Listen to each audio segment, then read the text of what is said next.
Hi, this is Stefani Capizzi again, doing another interview for the I Think Musicians Are Extraordinary project. Today, we're going to get to know a little bit about David Karl Roberts. We're in Vermont right now.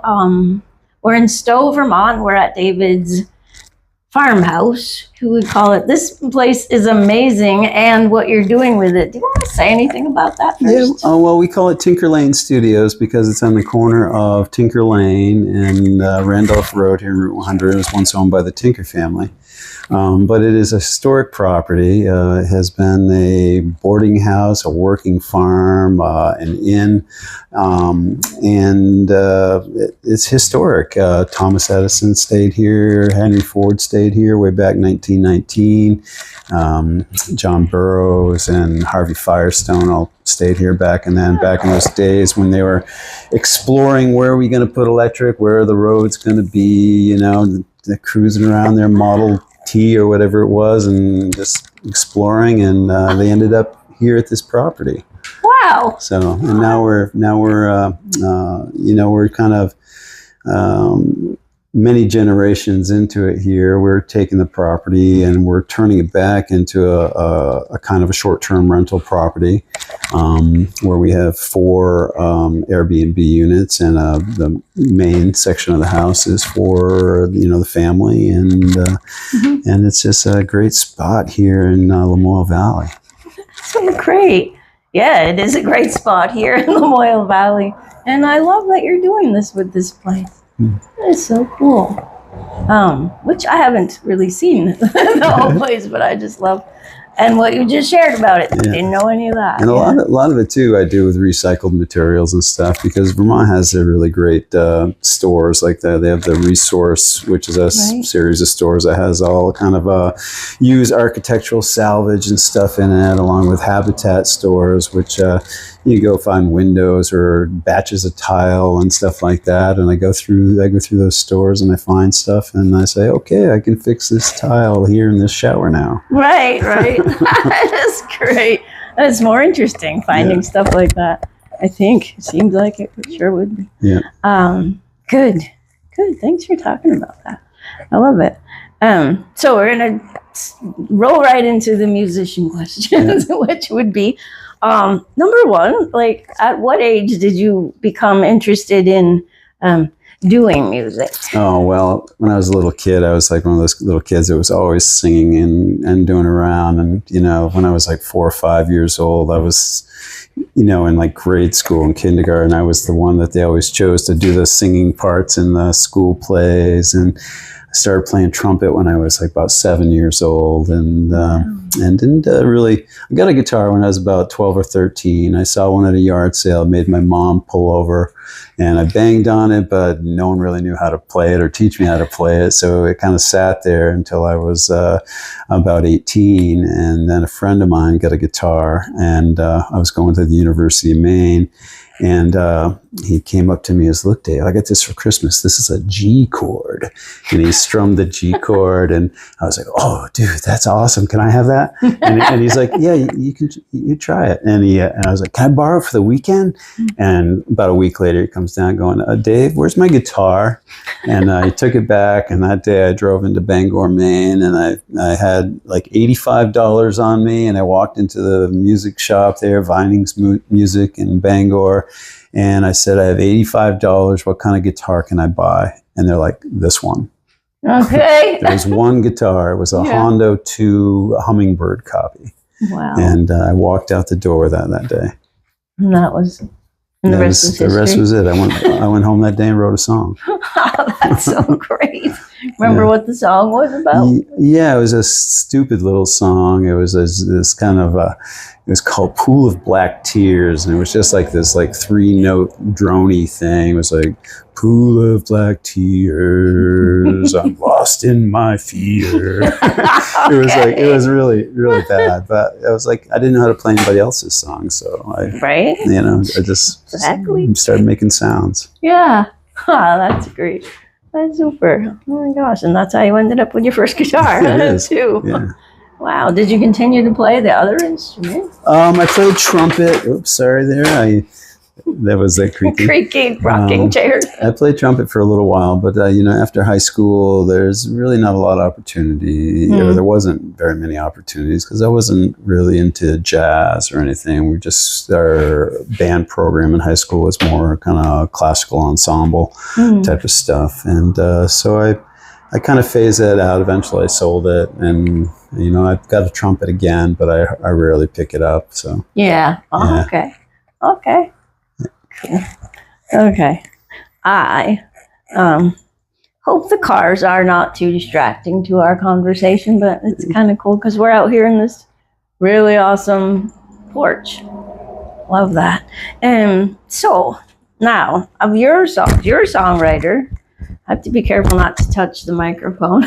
You're a songwriter. Do you have a favorite song of yours, and what makes it your favorite? I think always the one that I'm currently working on is usually the current favorite because they're all kind of my children, the type of thing. Sure. There are some that have followed me around a lot longer than others that seem to resonate with audiences better than some of them. But I wouldn't say I really have a favorite. Yeah. I imagine you have a lot. Yeah, because I'm constantly working on something new. Yeah, right. And it's always the one you're working on. It's just occupying your time, and then all of a sudden it's done, and you're like, oh, on to the next song. On, right. Exactly. It's like some of them never even see daylight as far as performance goes. It's just because that I don't deem them worthy enough, or I play them once and they don't go over well, so it doesn't get played again. Yeah. Sometimes I'll drag it back out months later and try it again on somebody. Right. Yeah. Do you sometimes reassemble old ones, use the bones from an old song? Yeah, I definitely do. There was a rock song I wrote many years ago when George H.W. Bush was president, and when the Orange Menace became president, I reworked that song so it would fit into the modern political climate. Okay. I see what you're saying. Yeah. Did you enjoy doing that? I kind of did. Yeah. Okay. Yeah. Great. Oh, that's great. Okay, got ya. And I keep thinking I should get rid of this question, but now I can't seem to because it's the funniest one. If you could be a piece of fruit, what would you be? Oh. No, a fruit, not a piece of fruit. A fruit? A fruit. Any kind of fruit? Well, I think some of my favorite fruits are cherries. And I guess I'll just go with a cherry. Just because it's your favorite? Yeah, I love cherries. Favorite. Yeah, I like the big, nice, ripe cherries you get in delicious. summer, you just eat a whole bag of them. Right, exactly. They're so delicious. I agree. Okay, so a cherry it is. That's what the fruit you would be. Now, you didn't really... How about, do you have a process for creating songs? I'm probably do. It mostly starts with me just noodling around on the guitar and coming up with either a lick or chord changes, and I just toss stuff back and forth, or take the chord change and reverse it, or play with different parts of the key to try to bring a bridge in or something like that. And once I start having some kind of assembly of a song, I kind of start doing stream of conscious, words type of thing coming out. And that's a common way that I do it. There was a time when I had a huge collection of National Geographics, and I would take the National Geographics and I'd take a dozen of them and I'd throw them down on the ground. And then I'd look at the titles and I'd pick out a word from some of the titles and try to make a sentence out of them. And sometimes that would give me enough to launch an idea. But then Rupert Murdoch took over National Geographic, and now they all just basically have a single theme. They don't have 6 stories in them or whatever, all kinds of different titles on the cover. So that kind of went out. Yeah. That was very interesting. Yeah, it was just National Geographics. It was just something random that I started doing, and I've got a few good songs out of that. Yeah. So that's how you find your topic, so to speak, and your title, or did anyway. Yeah, so say kind of. that you intentionally go to try to find. Yeah, so because the word, it probably worked in that I'm thinking about something subconsciously anyway, and then all of a sudden I see these words and I make a sentence out of the words that coincides with what I'm kind of thinking about. Yeah. And then it kind of launches itself from there. Yeah. Okay. Sure. It is funny. I think so often there's something already going on. I think that happens with a lot of us. We don't always realize it, but then the pieces and most songs start showing up a bit. Most songs that I start writing about something, by the time I finish, they're not even about that anymore. They morph. You start writing a song and you rework the verses, and then next thing you know, the song takes a twist, and then you focus on that twist instead of the original concept. And so a song doesn't necessarily become what you set out to become. Right. It's kind of like a living, breathing thing, especially during the creation of it. But not only, I think it can also continue to be that because other people are hearing it and they're receiving something from it, perhaps the same or perhaps different than your original intention or what you created it about. Songs fascinate me and the process. That's really cool.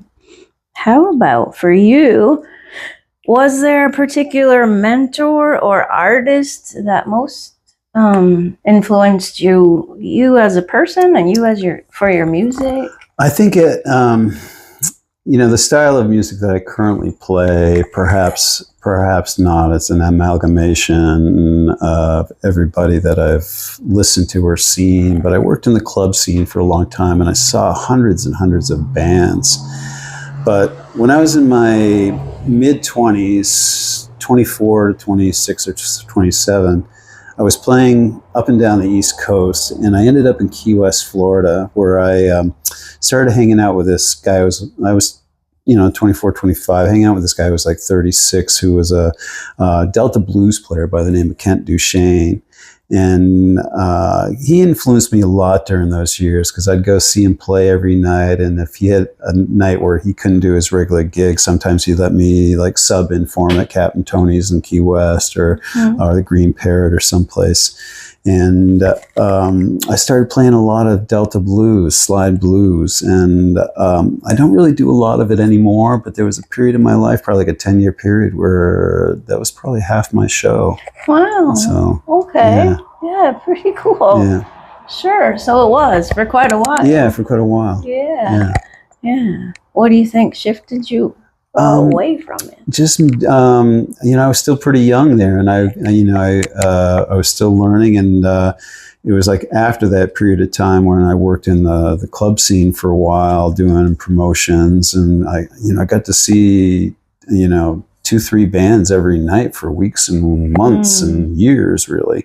And so the diversity of what was coming through the club, probably influenced me. And it was everything from, people that became national artists but weren't known at the time. Like the Indigo Girls came and played to 12 people, and bands like the Tragically Hip and all these great bands. Soundgarden came and played to like 20 people in this club in Portland. And so there was just a great time where we were all kind of like young people, like discovering music, and music was rapidly changing. It went from I guess what I would call dinosaur bands of the 70s to all of a sudden, post-punk and grunge and the Americana scene, which wasn't called Americana at the time, which was called roots music, or it was called it was called like alt country or cowpunk. There were so many different styles colliding at the same time that I had a band called Love Cactus then, and we called it country punk funk because there was no term for it. And then I played in a group called the Killer Greens, and we called it folkabilly blues because it was folk and it was hillbilly and it was blues. And again, there was no term for that, that amalgamation of the different influences. Yeah. Yeah. Wow.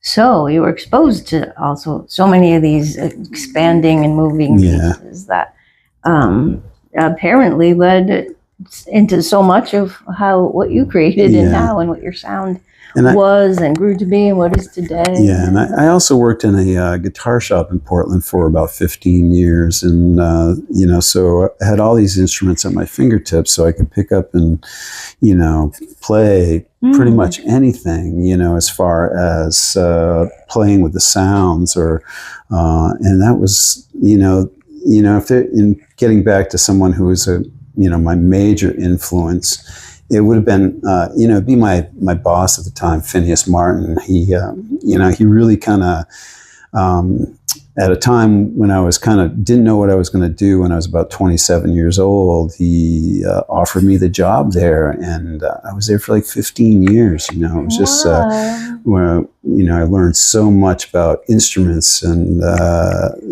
in just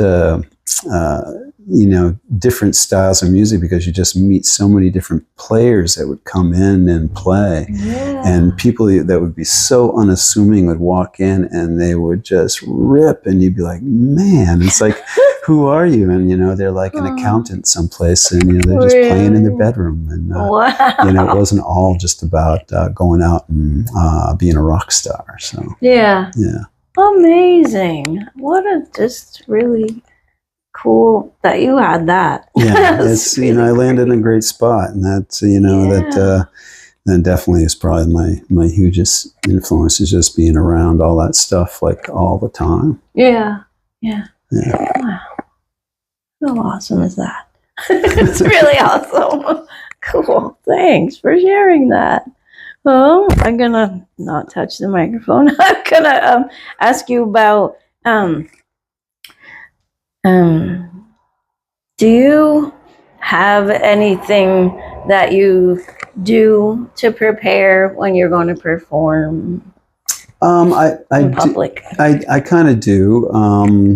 Obviously, there's different styles of performance, from playing a listening room to playing a bar room, loud club, or to the length of time that you have to perform. You got to be able to fit your songs in there. And I think the hardest thing for me is choosing which songs I'm going to perform, because some are very much songwriter rooms, and some are very much people just want to hear cover tunes.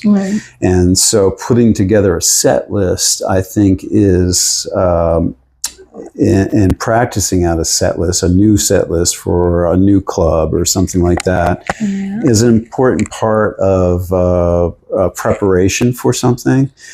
So whether it's a 1 hour show, 2 hour show, 3 hour show, 4 hour show, you got to have the material, number one. So you got to know it's going to fit in those time slots. And then, arranging the various sets so that there's a flow.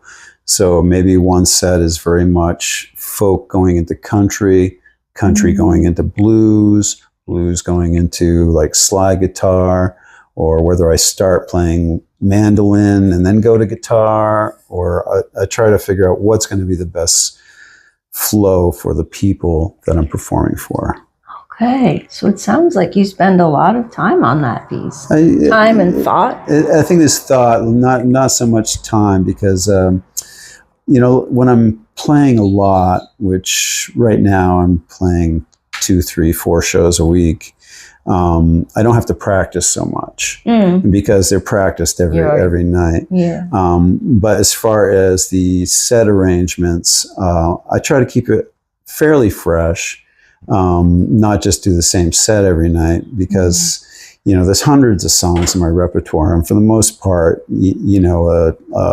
a 2 hour gig, you're going to end up playing 25, maybe 30 songs. A 3 hour gig, maybe you play 40 to 50 songs. So you got to try to see what's the personality of the club. What are they looking for? Some people just want you to play cover tunes, and other places they want you to just play original music. And for me, those are the clubs I really love. Yeah, that want you to play original music. The people are there to listen. The people are, the listening rooms, the folk shows, the sit down venues versus the just the regular bar crowd where everybody's there just basically to see their buddies and music's background. Yeah. Do you have any not favorites, but in New England, talking about listening rooms and places where people are there to hear the music? And you have played around New England and lots of other places, but that you can mention or that you really like? I really in Burlington. I play a lot at the Venetian Soda Lounge. I host their open mic, and I put together songwriter rounds and various songwriter shows and solo shows there. And it's a real sit down listening room. It's a real fun listening room. Yeah. But I also love clubs in Burlington like Foam and Radio Bean. Foam's kind of a more brewery type of scene. Foam is really kind of an alternative band scene, indie scene. So in the Vermont area, places like that, but a little town like Cabot where you have like Harry's Hardware, which is like a hardware store in the middle of this little tiny town where Saturday night the village turns out to see whoever's playing music in the front window. Yeah. They're so appreciative. Those type of rooms are really awesome.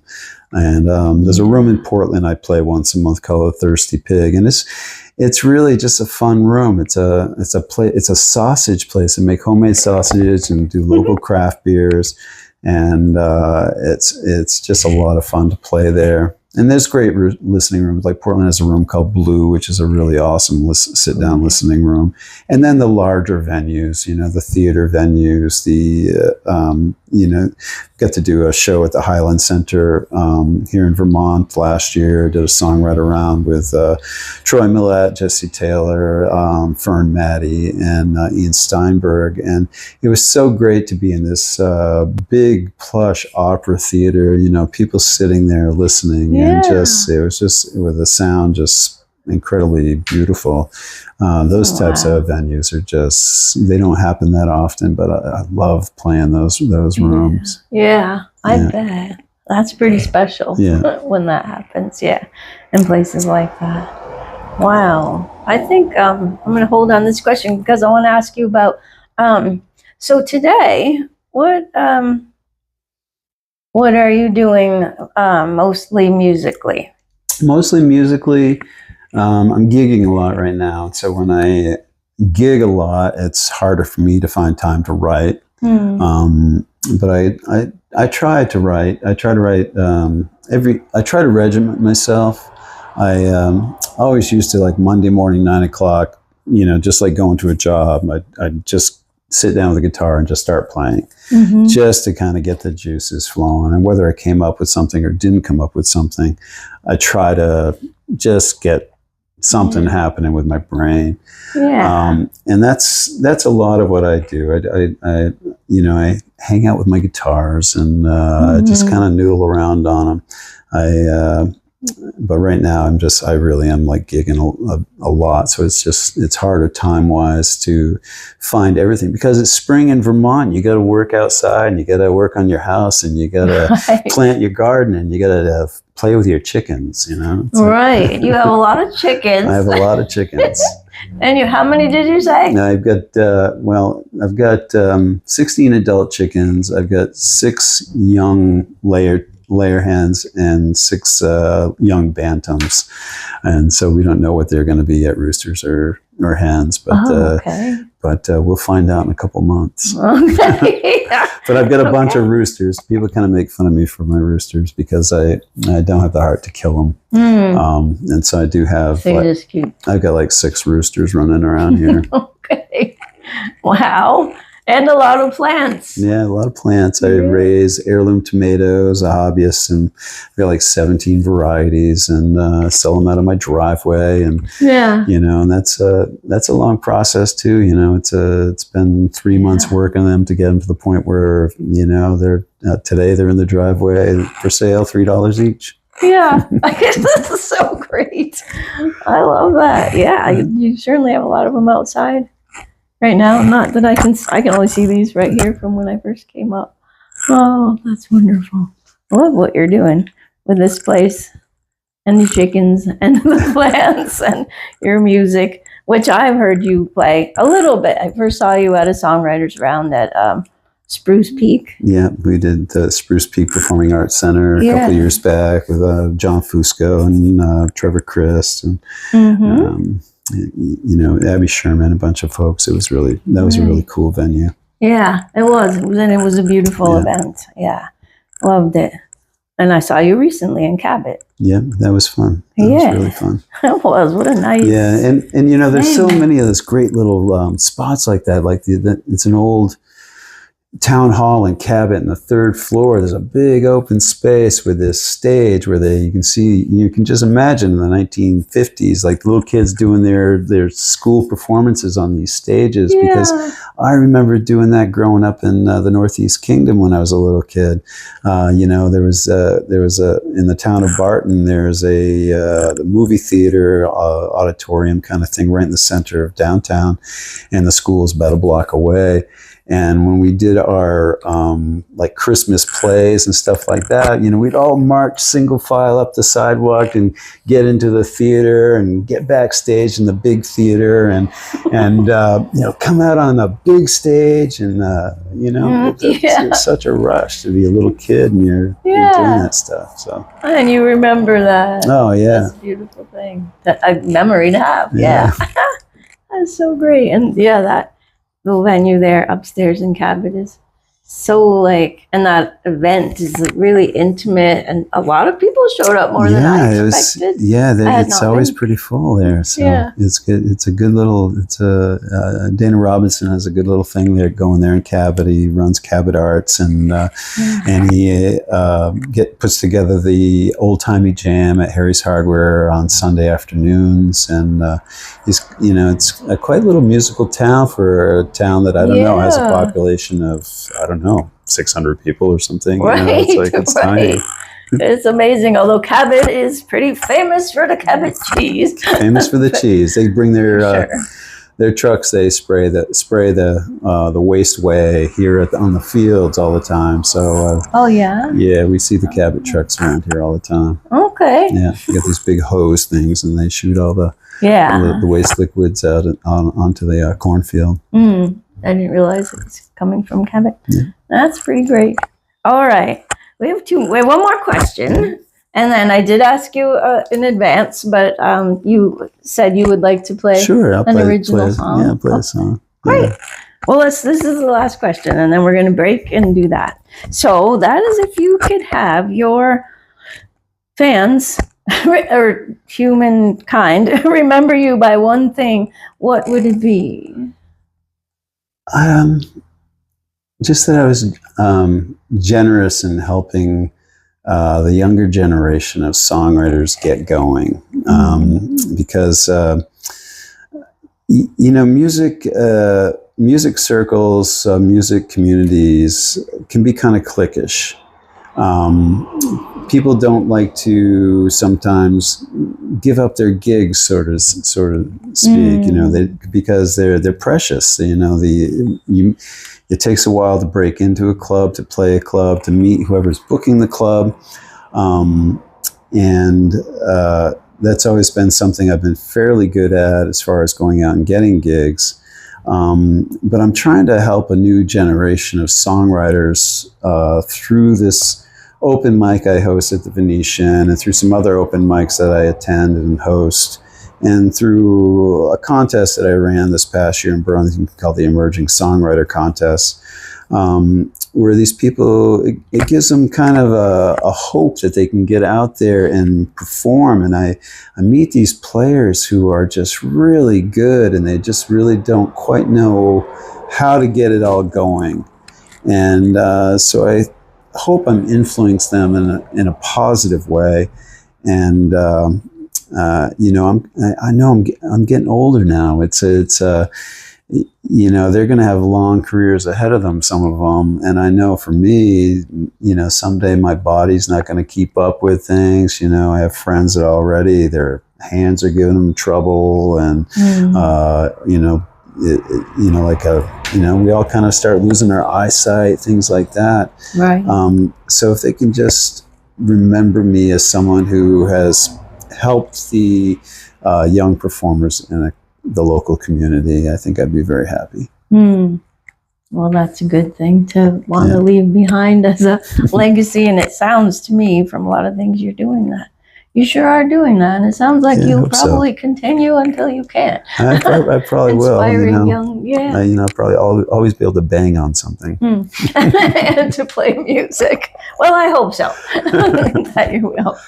Okay, so that was our last question for the moment, and we're going to take a quick break and come back, and Karl Roberts is going to play a song.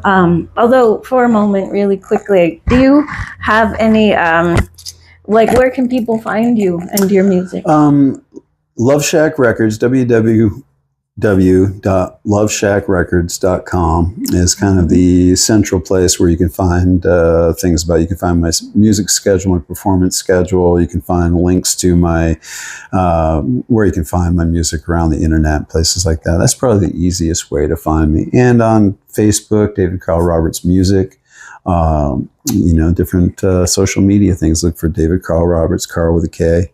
Karl with a K, right? Yeah, and just find me. Just do a search. Okay. But it's we're out there. Spotify, Apple, iTunes, everywhere. And there's a lot of stuff that's not recorded. You can't find unless you come see me play. Right. And hey, people could call you and talk to you about that, I suppose, huh? He let me interview him. Well, great. Okay, those are some good places people can find you. And now we are going to be right back. Okay. And okay, so we're back. Karl Roberts is gonna do an original song. And what is this song called? This is a song called Coming Back from Bomoseen. Bomoseen is a lake in Vermont that's down on the western part of Vermont, central Vermont. And I play there about once a month. And coming back last year, Vermont had a lot of flooding, and there was no real easy way to get to Bomoseen from Stowe. You gotta cut across the Green Mountains someplace. And there was a night I came back, and it was foggy, and it was just one of those white knuckle drives. Yeah. And the next morning, I got in about 1 a.m. And it was a gentle rain, and I just lay there kind of listening to the rain, just wishing I could fall back to sleep. And every time I closed my eyes and did start to drift off, I was just white knuckle driving in my dream. Yeah. Wow. Okay. Okay, and this song came out of that. And this is called Coming Back from Bomoseen. Okay, Coming Back from Bomoseen. I'm going to back up here.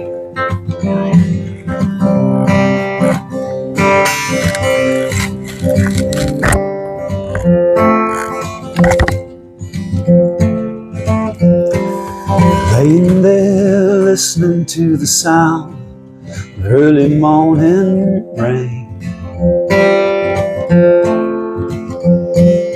Thoughts of you come to me. Close my eyes again. And it's such a lovely lullaby. I try to wash the sleep from my foggy brain. I just need a few minutes more to close my eyes, a chance to dream. Then I'm riding winding roads, coming back from Bomoseen. Mountain in a pickup truck, listening to the rain.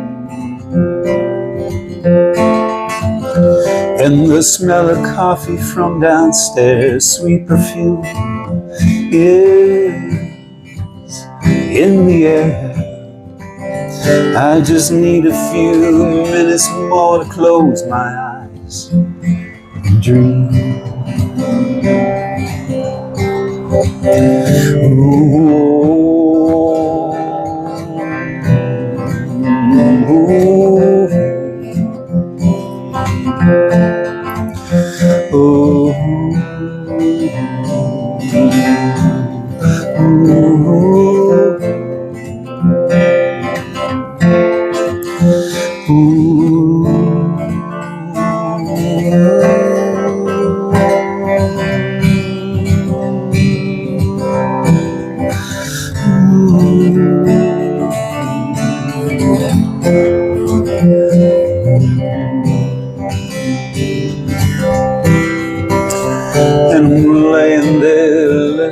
to the sound of the early morning rain, and thoughts of you come to me when I close my eyes again. And it's such a lovely lullaby, I try to wash the sleep from my foggy brain. I just need a few minutes more to close my eyes and dream. Then I'm riding winding roads coming back from Bomacy. And I'm riding winding roads coming back from Bomacy. Yes, I'm riding winding roads coming back from Bomacy.